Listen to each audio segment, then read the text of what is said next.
So here you are in the adventure of your 20s, and it is a hell of a ride.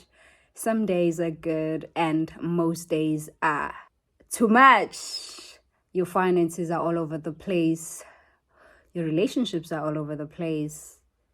You can't find balance between work and rest, and it is quite hard to even understand what it is that you are supposed to be doing here on this earth. And it seems like your purpose keeps moving further and further away from you. Fortunately for you, in that maze, you are not alone. We are all in that. We are all confused by our 20s. We have no idea what is going on. The goals we had as teens and the lifestyle we envisioned for ourselves in our 20s seem to have taken a plot twist. However, we need to be able to keep our head high. What has happened. And what matters now is for us to focus on the things that really help us take those baby steps towards who we really want to become. So despite all the odds, we are not getting any younger. We are not about to give up on our dreams just because the 20s played a trick on us. It doesn't necessarily mean now that we have to give in. So I suggest you try at least one of these 10 things to ensure that you're productive and taking baby steps towards your desires.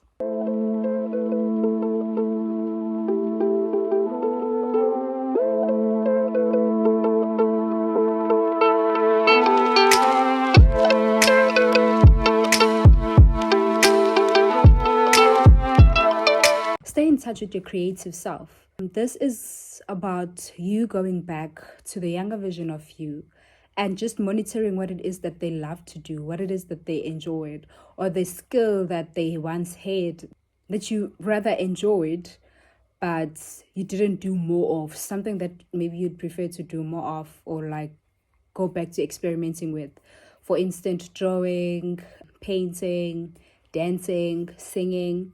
Just go back to that younger version of you and then what it is that that person after doing, do more of those things. It helps because it's always great to exercise your creative side of the brain, to in doing even critical parts of thinking even much better. So just stay in touch with your creativity, and if you like, just showcase that with the world, because of late a lot of people are making a life out of their hobbies.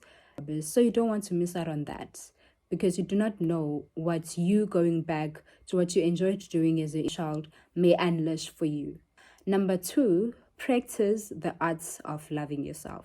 Self-love is a huge subject, and a lot of people, I think, when they think self-love, they focus mostly on the physical, like the appearance.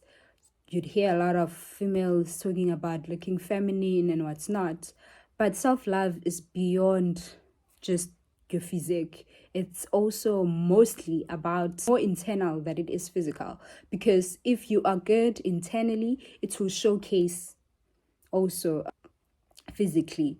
This goes to say that you should feel your emotions. Don't run away. Don't try to understand them. Don't wrap your head around your thoughts and your feelings. Just feel your feelings.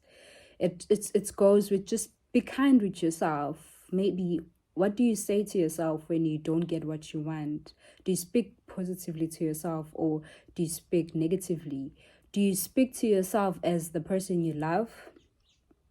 Or who will you name first if you were asked to name 10 people or things that you like? Will you be able to include yourself at least in the top 3 of those things? Challenge yourself and get to know you and start defining things for your own self, and get into understanding and just operating on things for yourself. Because in so many cases, you'll be running into the definitions of the society,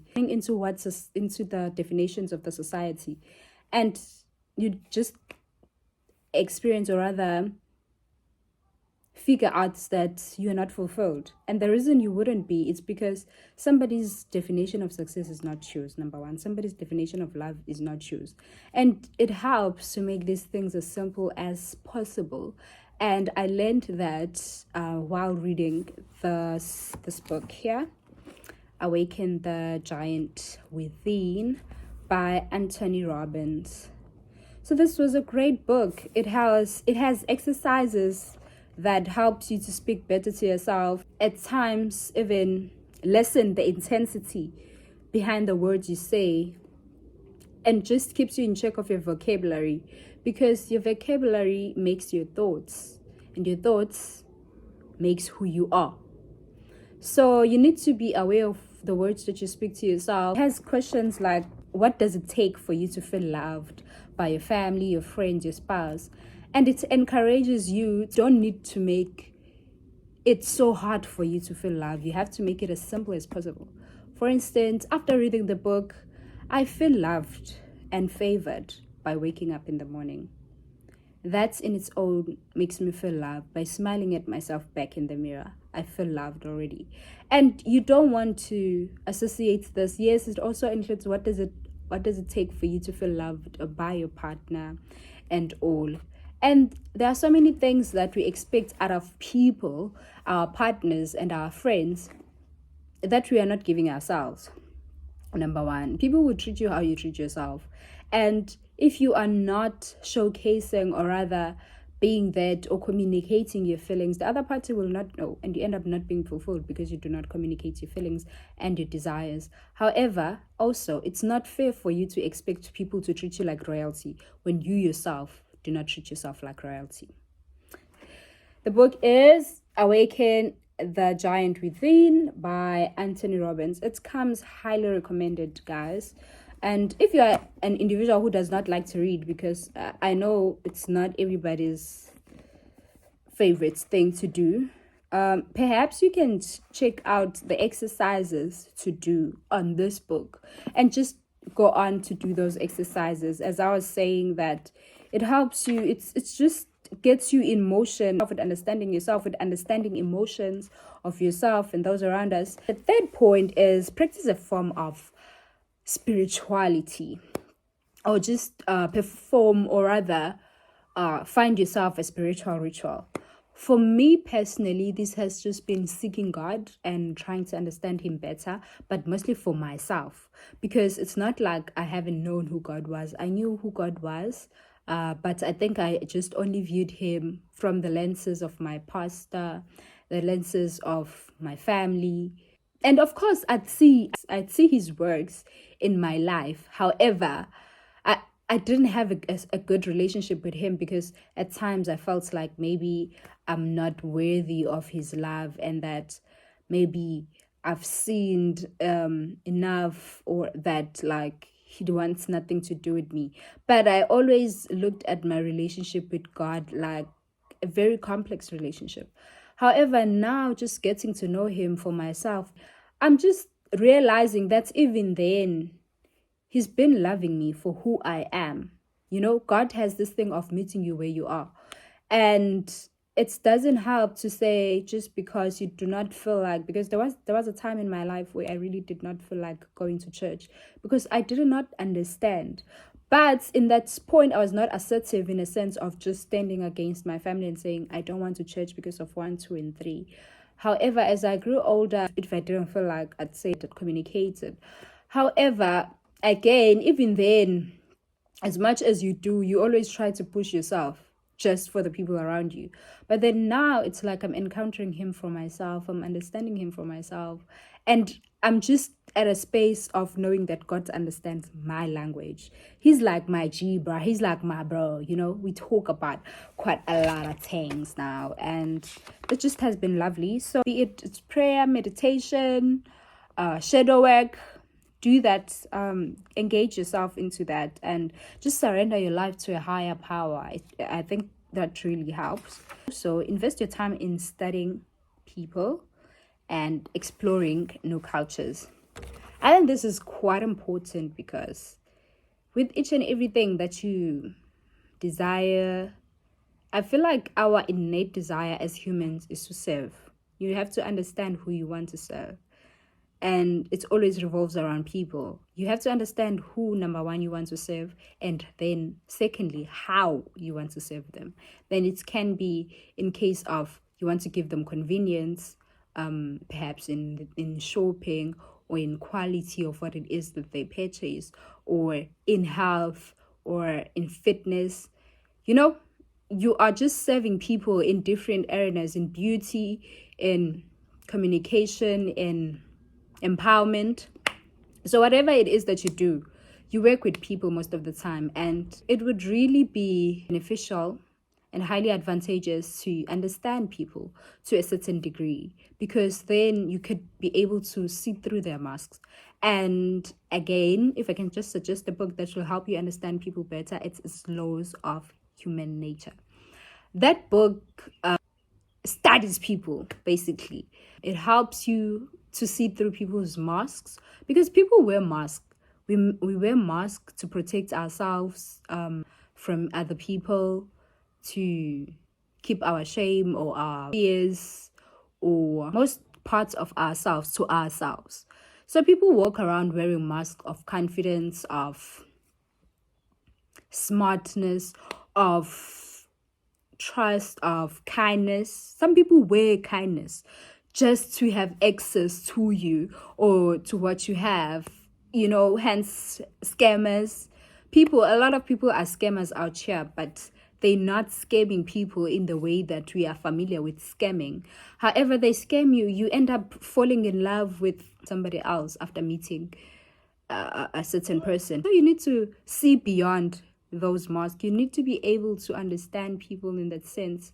You need to be able to connect with people. And it's much easier to connect with people if you understand them. In cases of business and whatnot, you need to know who you can trust with whatever it is that you are building your business. Understanding is key. So just turn a lab of your surrounding and get to know people. How does this person act when they are angry? What is it that they do when they are angry? What is it that they do when they're acting strong? Because a lot of times, your strong friends are not really strong, but you just cannot see through it. And it's the reason why a lot of people are depressed, is because they wear these masks and nobody can see through them. And they go back to face themselves at their private space, and as a result. The next point is expand your network.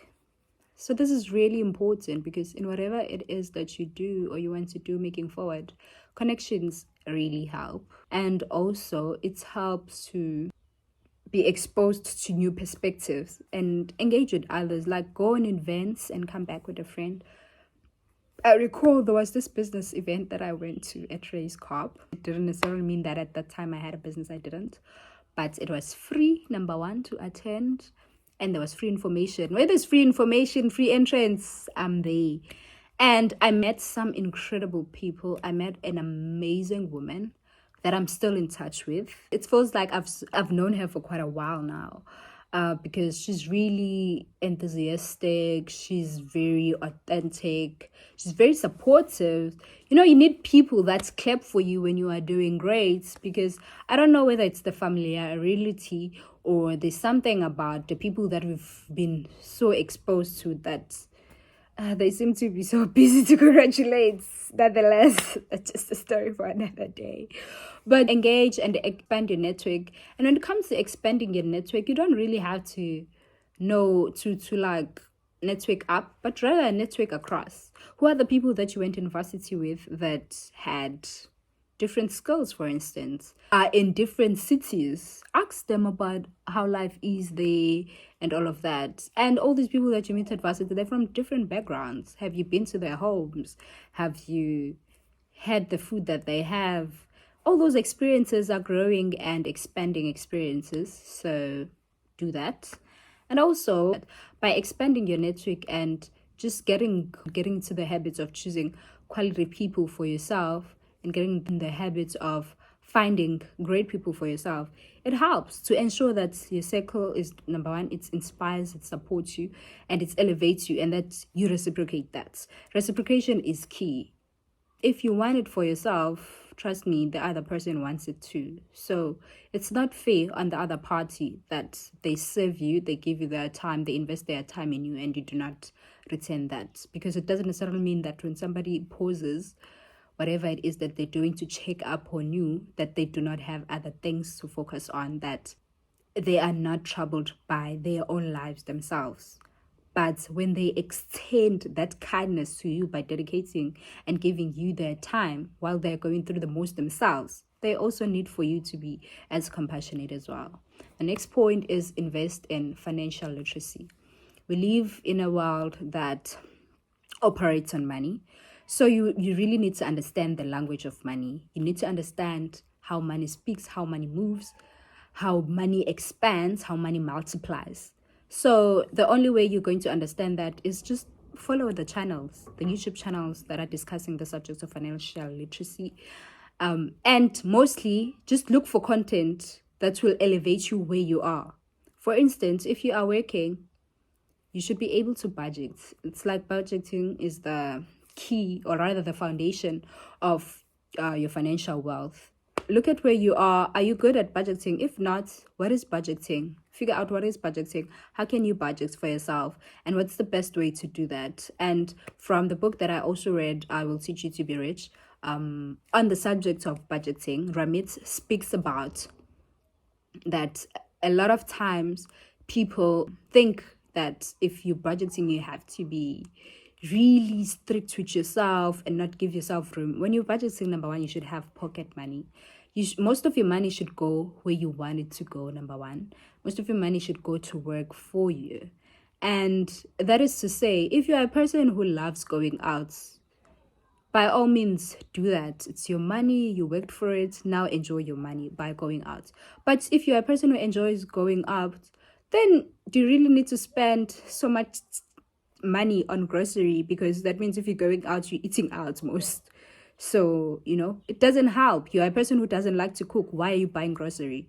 So it's all about that. So just look out for books that discuss the subjects, read them, and also just look at your financial goals and then just read up on the subjects relating to your goals. Next, I also would love for you guys to invest in your health.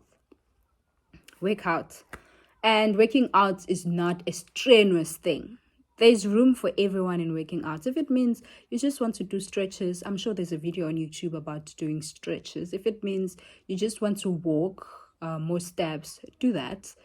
Just make sure though that you are moving your body and you're taking in water or just drinking vitamins or anything, but just do prioritize your health. Whatever it is that you're consuming, perhaps if you drink alcohol, I know a lot of people drink, but what is it that you're supposed to do afterwards? Like in taking more water, to balance out, or to rather get rid of the alcohol in your system, because we cannot run away from the fact that it's not good for your body. But then for whatever reasons that it makes you feel, we're not saying deny yourself of alcohol, but then what is the healthier way for you to treat yourself post drinking that will not sabotage your health? So do that, eat healthy and hydrate. And also just investing in your health also means like speaking to yourself with kindness and positivity. It's also part of your health, and just being mindful of what it is that you say to yourself and to others. And the environment that you are in, is it conducive for your growth? Is it elevating you? Do you feel better? Are you acknowledging your successes, your milestones, and the likes? And the next point is read and educate yourself. So reading is one thing that I got to doing, and it has really elevated my life in so many ways. Number one, it expands your imagination. It exposes you to new information. And trust me, all these great books that have been written, they've been written based off other books and history in the past. And this is not to say that we do not want new ideas or the sense of just having a book that is not based off history or past experiences of others, but just written in these times. We need that. We need new innovations, even if it means it's not innovations, it's just new, totally new creations. But in many cases, books inspire. They teach you quite a lot. There's a lot of information on books. So just don't sleep on them. Read. And also reading is not just about reading books necessarily. You can read magazines, whatever it is that feels good to you. But as long as you are exercising your brain and you're exposing it to new information and opportunities and skills, all these things are in books, or rather magazines, newspapers, vlogs. Read whatever it is that your heart likes to read, but read. And just educate yourself on different subjects. Whatever subject that you're interested in, get educated on it. There's also podcasts. You can listen to podcasts on different subjects and all. So reading and educating yourself is just empowering, and I think it's something that you can incorporate as well in your busy schedule. And last but not least is save. So discover again who it is that you want to help, and it might introduce you to your purpose in life. Give a smile, wisdom, encouragement, flowers, money, and information for the betterment of others. And practice Ubuntu and be kind with your time. So serving doesn't really necessarily have to be you about teething or just giving people a bunch of money. It can also be just listening to them. That is you serving. So yes guys, that's just that from me for now. See you on the next one. Cindy Sangaba is my name. Love.